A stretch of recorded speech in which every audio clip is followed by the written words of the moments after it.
Let's check audio real quick.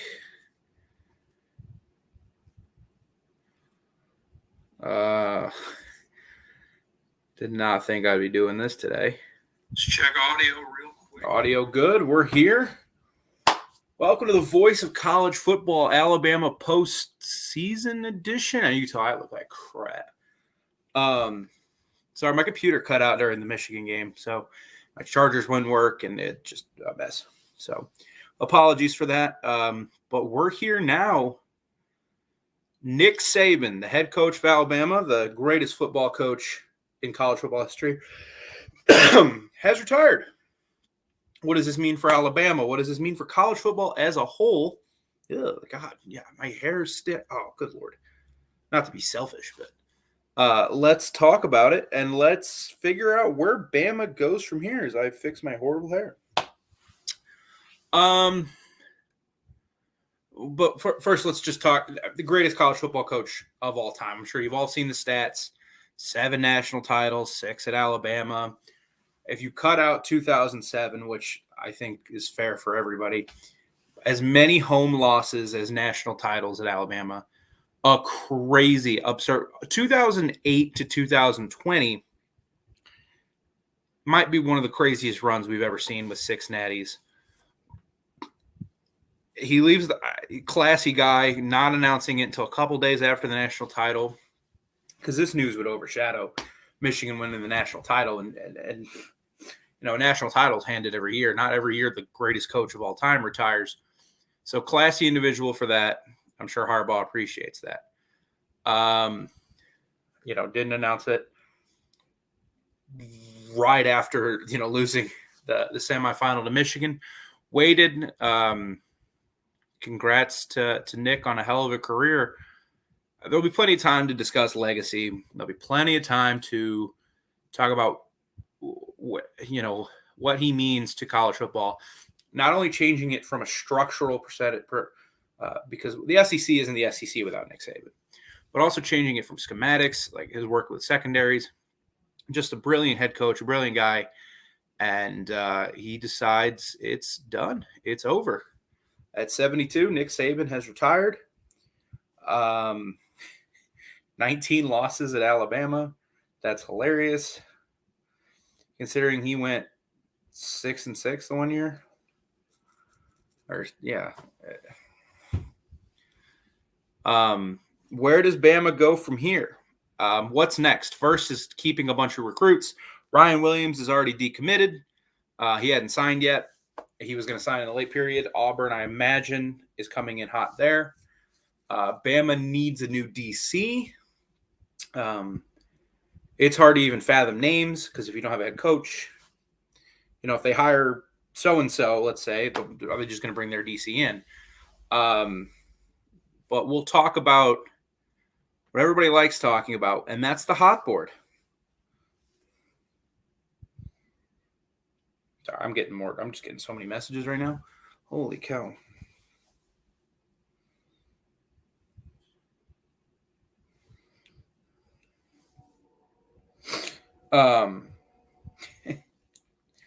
Just who's next for the Crimson Tide?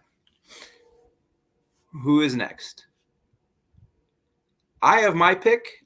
If I were in charge, my first choice, if I was to be the head coach, would be Sark. That would be my first choice. Let me pull up Thamel's tweet where he reported all the buyouts. Sorry, I got home from work and made a couple of things, and I hopped on. I kind of sort of like how we do post games. We wanted to see we want the immediate conversation. So Sark, I don't see his buyout, but I got to imagine it's pretty hefty. Thank you, Pete Thamel. My second choice would be Dan Lanning, and his buyout's $20 million, otherwise known as chump change. I think Dan Lanning is a heck of a coach. I think he is young. I think he understands what makes a program successful. In this era, he has ties not only to the South with his time at Georgia, but even like reaching into Missouri. He's done a really nice job recruiting the state of Missouri. I'm from St. Louis. I know this. He just got Jeremiah McClellan out of Christian Brothers College. he's done a great job recruiting the state of Missouri, and now he can go to Bama, and he's a heck of a recruiter. The only worry is will Phil Knight, do what he can to keep him at Oregon, because Phil Knight's kind of got that thing going on where he wants to win a natty before he dies, which I can't say I blame him. Other names, I'm just going off what Thamel said, and my thoughts. Dabo.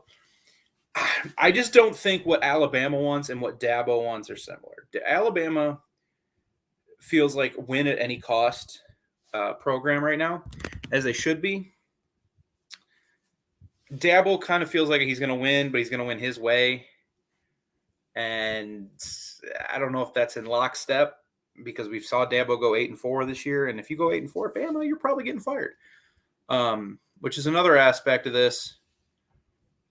Who wants to be the guy to follow the guy? And we're going to see something probably similar in New England when Belichick goes. Who wants to follow the guy? Another name mentioned is Kalen DeBoer. Kalen DeBoer, I think, would do a good job. He just wins everywhere he goes. My only worry with Kalen DeBoer is he doesn't – I don't think this is as important, but he does – because Dan Lanning's doing it at Oregon. He doesn't really have any ties up west, but – DeBoer really doesn't have any Southern ties. Indiana, coached at Eastern Illinois, obviously at Fresno, and now at Washington. But he's a heck of a football coach. Like if Alabama were to hire Kalen DeBoer, nobody should be upset with that. He's a really good football coach.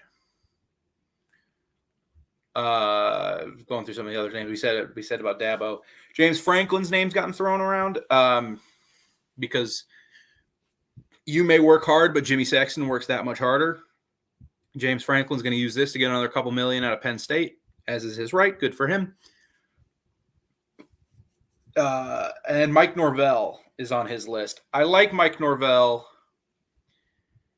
He would step into a more established program than what he was at Florida State, obviously, after the disaster that was the Willie Taggart situation there. But I just don't – I don't know. Mike Norvell kind of feel like Florida State. It's kind of what you feel at Florida State. Is Florida State a top 10 program in the country? And is Mike Norvell sexy enough? I think DeBoer would be a sexy name. I think Lanning would be there's got to be an era of sexiness to this. And then, of course, Daniel didn't say Lane Kiffin, which I think is probably your Lane is an interesting option to me. Because with so many of these coaches, the pressure you're going to be under day one at Alabama is going to be unlike anything we've ever seen in college football. To replace that guy, you're going to be expected to at least come close to, I would think Bama people are smart enough to go, okay, we're losing Nick Saban. We're losing arguably the greatest coach of all time. We're not all of a sudden just going to go to the next greatest coach of all time. There's going to be a slight step back, but the step back has to be winning a couple natties every few years instead of, and still being in the conversation in the playoff every year, and maybe winning once every couple of years, 3 years. It's not going to be I relate this to Oregon, to Dan Lanning. Oregon just had a wonderful season. I know they lost twice to Washington, and that stings. But 11-2, a nice Fiesta Bowl win, that's a good team. 12-2, whatever. That's a good spot to be in as a program. You do that 2 years in a row at Bama, where I guess the equivalent would be going 11-2, or you losing in the quarters. You do that enough, you do that a few years in a row, you're getting fired. So. The pressure is going to be so immense. I think Lane, with everything he's been through as a head coach, leaving left on the tarmac, he became a joke for a while. Had to relearn under Saban and go through his rehabilitation program, and then he had to go to Florida Atlantic. Hell, Sark got Texas coming off of Bama. I'm trying to think, like Jim McElwain got Colorado State, like, and I know Mountain West, but like that's a better job than FAU. Kirby got Georgia. Like, so many coaches got really good jobs coming out of the Saban rehabilitation program. Bill O'Brien got an NFL job, like, and Lane had to go to Florida Atlantic. Like, that's tough, and he did a good job there. He won 10 games, and then he got the Ole Miss job. And man, if he doesn't go, and they can run it back with him next year, they're going to be really, really, really good. Preseason top 10 at least, maybe even higher. It's just going to depend what AP voters want to do with AP voters want to do with, like, like where are they going to put him next to, like, Ohio State and Michigan, who's losing a lot, and Bama now. You could argue them top 5, to be honest. Like, but Lane makes a lot of sense. I like Lane. My pick would be, if I had to pick, I would pick Lane. I think Lane would be Sark would be my number 1 choice. Then probably Lanning, and then Lane. And I think Lane's the most likely of the 3. And circling back to Sark, and I know this show does not have we'll have time this weekend to kind of go break things down further. I just wanted to get a quick little, like, 20 minutes of talking. I think Sark would be option A. He's proven he can handle it, a program with crazy boosters at Texas. He's got them in the right direction. Potentially bring Arch Manning with him, which that would be perfect for him. I think Sark would be call 1. And the other thing is with Sark and Kiff and all these guys and DeBoer, like, you wouldn't be following what Saban's trying to do. Like, Saban was a defensive head coach. You're kind of flipping that. You're going to get an offensive guy. Lanning's a defensive guy, but I think that's a good thing. I think you need to reverse the trend a little bit of what you've been of your hire, and see if they bring in a hell of a DC. My beard's really itchy. Marcus Freeman's name's been mentioned. I really like Marcus Freeman. He's a good young coach. He's a great recruiter. I think if you hire like Lanning, Marcus Freeman, DeBoer, and they work out, you have a chance to hire a guy that'll be there for like 20, 25 years, which is, that's kind of important. Like, you don't want to be transitioning through guys a ton. I like Holt, Lanning. Lanning, I know, is younger than Lanning's. Every time I see Dan Lanning's age, he's younger, and I think he is. Yeah, he's 37. Yeah, you want a young guy in there who could be, if you get your guy, he could be the head coach 20 years. The issue, I think, with Lanning is, I think when it comes to Dan Lanning, I think there's so much momentum at Oregon that I don't think he leaves yet. But I think he waits for the next guy. Because let's say they hire like Mike Norvell, and I think Mike Norvell's a good coach. But Mike Norvell has really good success, makes a national title game or 2, but he gets fired. He doesn't win a natty. Then Dan Lanning can step in, and he's still only 44 or 42, 43. So Dan Lanning kind of feels like a guy who might wait till the next time this job's open, which could be soon because, man, the guy after the guy, that's a tough spot from Bastion. Tough spot to be. I like Freeman. I think Marcus Freeman's a good candidate. He's young. He can recruit. But he's to me, Marcus Freeman's yet to have like a pop season. He's yet to have a season where you go like, he's never had a 10-2 season. He's never had, he hasn't played in a BCS game. So I don't know. I like Freeman, but Ohio State people are hilarious. I just don't know. I don't know who it's going to be. There's a lot of names out there. You got the first crop, which is going to be DeBoer, Sark, Lanning,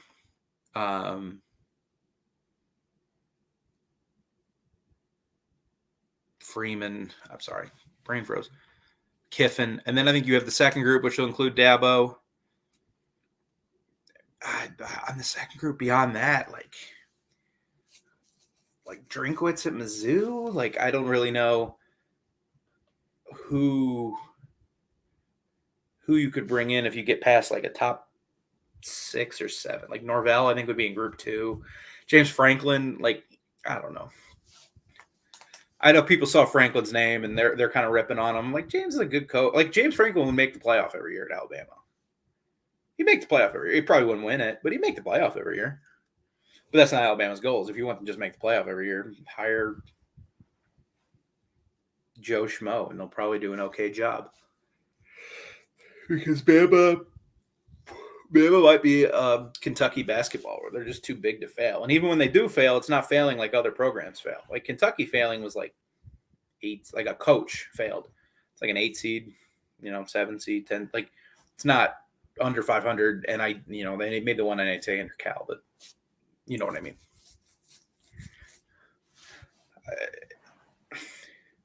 Part of me wonders if Blake Baker put on that full court press for Brian Kelly, put on the full court press, you can tell I just got off work, put on the full court press for Blake Baker and the D-line coach from Texas. If anybody knew, I wonder if Kiffin had a feeling like, oh, Saban's going, like we got time, we got to go. I know we don't play him next year, but like go. Give me your money. And I wonder if some of these programs had an inkling. I forget which podcast it was. I think it might have been Cover 3 or something. They thought about it. They had guys thinking about Saban did this year kind of have like a taking it all in, really like living in the moment kind of approach to all this, which we hadn't seen from him in a while, if really ever. So, we'll have more time this weekend probably when I've really gathered my thoughts on all this, because, this podcast has basically been me driving home, me using the bathroom, me setting up and kind of talking to myself through this, because I was at work as it happened. I was talking to some people I like talking to about college football. And I see a bunch of you hopping in. What do you guys think? Nick Saban retires. Been here for a while, just kind of breaking in. Like, who are the candidates? What's the next step for Bama? Ryan Williams, 5-star receiver, already decommitted. I can almost assuredly tell you he's going to go to Auburn, which, Hugh Freeze. But just in general, like the old SEC West is in flux. Mississippi State's getting a new coach. Auburn just got a new coach. Arkansas's a year away from a new coach. Ole Miss is stable unless Kiffin leaves. LSU, Brian Kelly, he's fine. Like there's a lot of fluctuation now in the SEC. Pump or nickel, says the Lane train. That's kind of where I'm at. I think Dan Lanning's my number one guy, or Sark would be my number one guy. But Lanning and Kiffin are like 1, 2, or 2, 3 behind him. And I think Lane Kiffin would be a hell of a hire. I think Lane, because of what he's been through in his career, and I was talking about this earlier, because of what he's been through in his career, I think he could handle the pressure that's going to be coming when you step into Tuscaloosa next year, or in a few weeks, or as soon as next week. I think he can handle it. Like, he got left behind on the train or the airport at USC, had to go to FAU, had to rehabilitate his career, kind of became a joke. I don't think Sark's leaving Texas either, but you got to give him a call. Make him say no. I think Lane could handle the pressure of Alabama, whereas the Bohr and Lanning are great coaches, and I think they'd be really good hires. I don't know if they could handle, 1 10-2, 9-3 season, and all of a sudden you're on the hot seat. But Lane's got such thick skin. I think he would be able to handle what's going to happen over the coming months at Alabama with people leaving. Need to hire a new DC because obviously he's not bringing Pete Golding with him from Ole Miss. And that's the other part of this too. Is so whoever leaves for Bama, unless they hire like Mike Vrabel or something, from the NFL, that's not happening. I'm just spitballing. Then that job's up. Like, say they do hire Dan Lanning. Okay, now Oregon's open. Who's Oregon go after? Like, there's not a long list of names I would go after if I'm Oregon. That I can think of. I was talking to a buddy on my drive home, and I'm thinking, like, okay, if Oregon is open, like, who do they hire? There's no obvious answer there, as far as I can know. Maybe they hire Ryan Grubb from Washington. Like, I don't know. It's a mess, and it's gonna be a lot of fun to pay attention to. I always felt like Lane was the next coach. I don't. For a long time, no, because for a long time it was going to be Dabo. Dabo was going to be the first call. And then I think with how college football is changing, and I said this earlier, I don't think Dabo's wants and Bama's wants and like win at Bama is very much at win at all costs. Dabo is, I'm going to win my way. I'm not going to win with the portal, all this other crap. And Bama's done a really nice job in the portal over the last few years. So I don't think Dabo's after like 2020, like after Bama, like maybe after 2020, before DJU started, I think Bama and Dabo, I don't think were really made for each other. And then I think it was Sark. I don't think anybody thought Sark was going to get the Texas job after a year. So I think Sark was the next choice, but he's at Texas. I agree. I don't think he leaves Texas. But you got to give him a call. But yeah, Lane or Lanning feel like the guys. Those feel like the next two, and we'll see what Lane wants to do. See what Lanning wants to do. They can afford both of them. If either one of them want to come to Alabama, and Alabama wants them, they'll get the job. So, and the money will work and all that other crap. I don't like Dabo either, but he's in my Dabo's in like my second group of names with like Norvell. Like your top group is probably like DeBoer, Kiffin, Sark, and Lanning. I said his name a million times. And then your second group is like Norvell, Stabo. It's really hard to come up with names past, or Marcus Freeman probably in that second group as well. And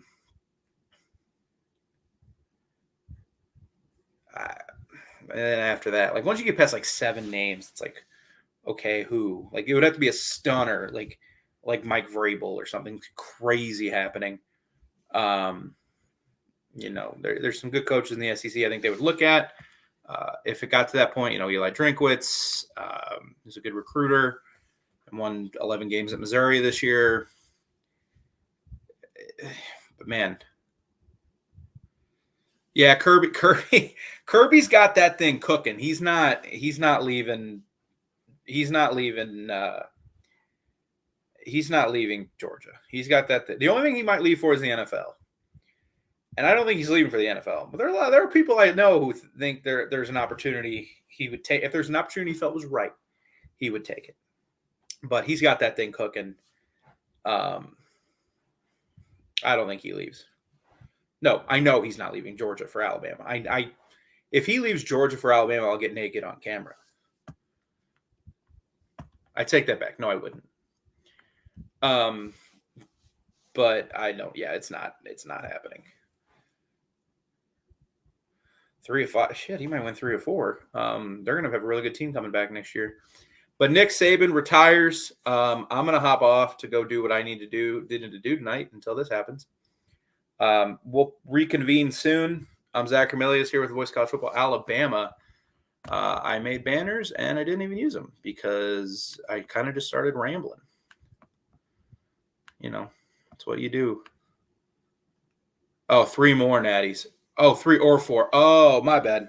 Yeah, I mean, Kirby can win as many natties as he wants, really, at Georgia. But thank you for anyone who tuned in. Thank you, Pumpernickel, for hopping in the chat. Like, what a weird day. This was completely not as professional as I wanted, buttoned up as I wanted it to be, but I wanted to hop on, give my quick thoughts, kind of give some ideas what I thought, and a lot of rambling, but I'm kind of talking to myself here. So thank you all for being here. Reconvene this weekend, maybe reconvene next week, kind of figure out, like, because if I do something Saturday and nothing's happened. So when stuff starts to happen, we'll talk. So thank you guys for being here, and roll Tide.